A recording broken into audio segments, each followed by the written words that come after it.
welcome back to my channel. Today's video is going to be a passion twist tutorial. No rubber bands, no crochet hooks, none of that. So if you want to see how I achieved these waist length passion twists, make sure you continue to watch. And if you're new to my channel, go ahead and hit that subscribe button. So this is the hair that I used. I bought this hair on Amazon for $40.99. It comes with everything you need for this method, which is just the hair. It comes with 6 packs of hair. It did include a crochet hook, but you do not need it for this method. So for each section, I'm using coconut oil grease and I'm using peach edge booster on my edges. Now this peach edge booster smells like peach rings. It smells so good. So to start this method, you're going to split your section into 2 parts. You're going to place your passion twist hair in between the section. I use 3 pieces of hair per section. I do fluff the hair out, but I will show you the difference when you fluff it out and when you don't fluff it out. So I turn my hair toward the right, but you can turn your sections to the left. It just depends on what feels comfortable for you. But as you can see, you're turning to the right until it looks like a kind of starter twist, like you're about to start dreads, kind of. You're just going to begin to turn until you have a good grip, and then you're going to turn your other section toward the same direction, which is to the right, until you have a good grip on all of your hair.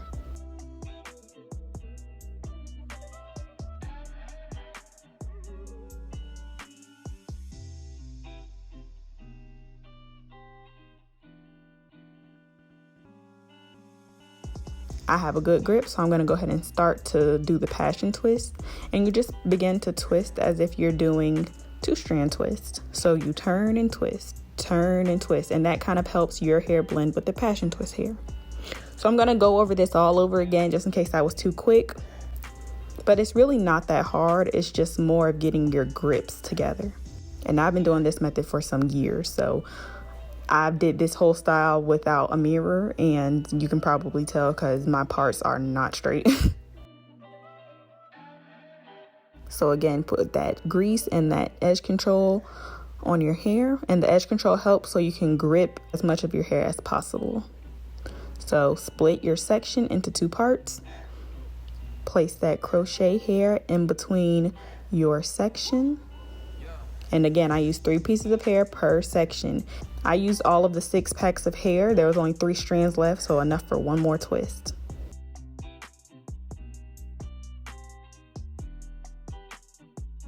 So again, get that grip right.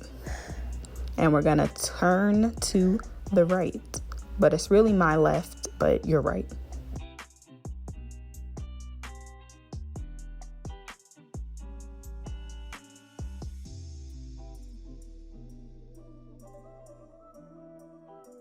Once we get a good grip of all of our hair, we're going to begin to turn the next section.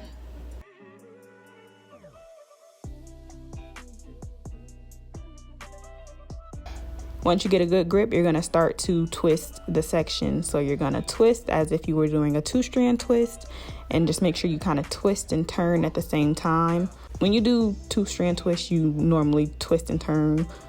So just think of it like that. And then you just twist the length of the hair. This hair naturally clings to itself, so you don't have to twist too tight or anything. It's gonna stay and hold itself. So really quickly, I did want to show you guys, when you fluff out the hair, you get these type of twists. I don't know if you can see, but they are more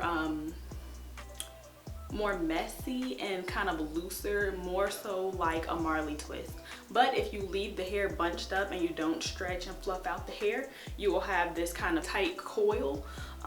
This is more so the passion twist look, but that's not what I got. So just giving you a heads up on what to expect if you do these. Guys, thank you so much for watching. If you have not already done so, make sure you hit the like button. Make sure you comment down below if you have any questions, comments, concerns, anything, feel free to ask. And last but not least, if you are new to my channel, make sure you hit the subscribe button and hit the notification button so you're updated whenever I upload a new video. And that is all I have for you guys today. So thank you so much for watching. And I will see you in my video next time. Bye.